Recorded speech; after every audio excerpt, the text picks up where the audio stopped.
Labour Party leader Jeremy Corbyn gave an hour-long speech at Labour Conference 2018.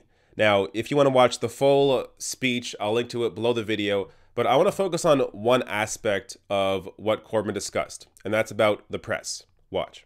It turns out that the billionaires, who apparently own the bulk of the British press, don't like us one little bit.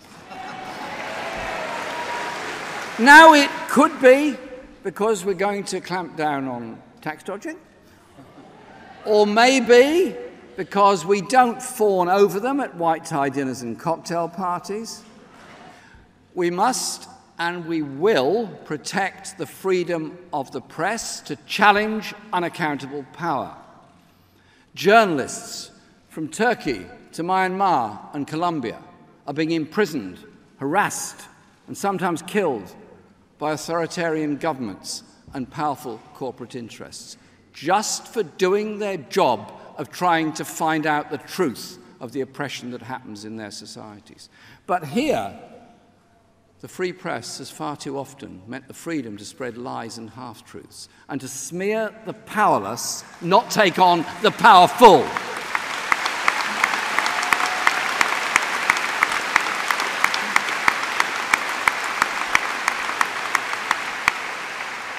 You challenge their propaganda of privilege by using the mass media of the 21st century, social media.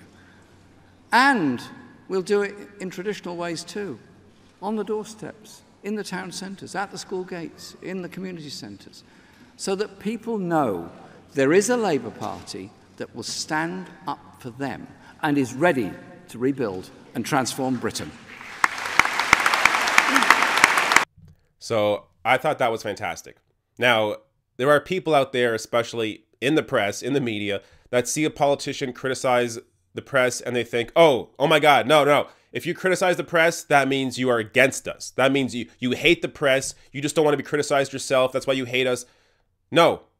Jeremy Corbyn raises legitimate criticisms. You have to be nuanced in that. So yes, when you see Donald Trump criticize the press, we know it's bullshit because Trump is just criticizing the press that criticize him legitimately.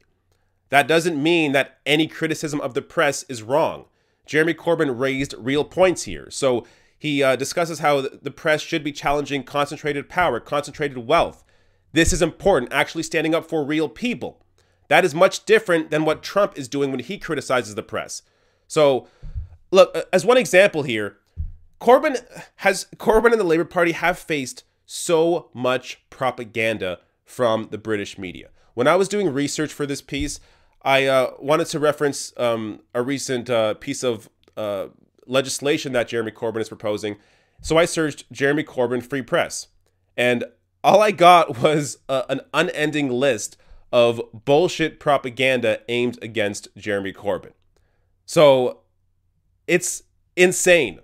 They're actually truly afraid of him, and it's because he has a strong, real message.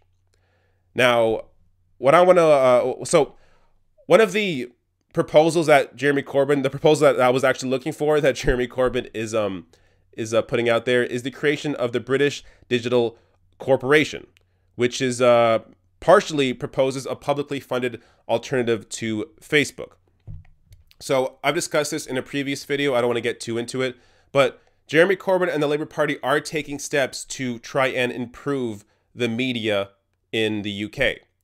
Now, of course, as I said earlier, there are people that see criticisms from Jeremy Corbyn towards the press and they think, oh, he's the same as Donald Trump. So to give you one example, here's a complete dumbass take from conservative blogger Tim Montgomery, and he tweets out, hard to tell the difference between Trump and Corbyn in their constant attacks on the free press. Which is so freaking stupid, as James O'Brien points out. I'm no fan, but it's really, really not. Trump attacks the ones telling the truth. Corbyn attacks the ones peddling racist lies. So there you go. Even people that aren't fans of Jeremy Corbyn are able to recognize the clear and obvious differences between Donald Trump criticizing the press and Jeremy Corbyn criticizing the press. So again, if you want to see more of the speech, I'll link to it below the video. It was a fantastic speech. I didn't see all of it. I saw about half of it.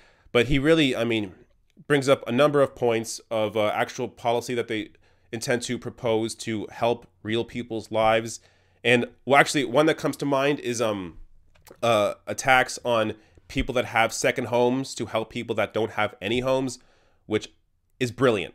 This is how you help to transfer wealth, concentrated wealth, from a small section of society to other people that actually need it.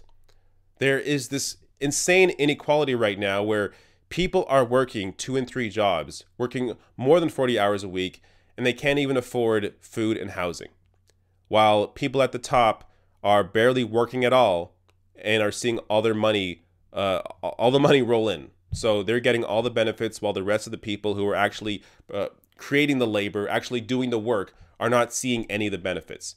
It's ridiculous. And Jeremy Corbyn's Labour Party are actually proposing real solutions to that problem. Hey, if you enjoyed this video, hit that subscribe button below and consider becoming a patron at therationalnational.com/join. You get some extra content, but also, most importantly, you help support me in continuing to produce these sorts of videos.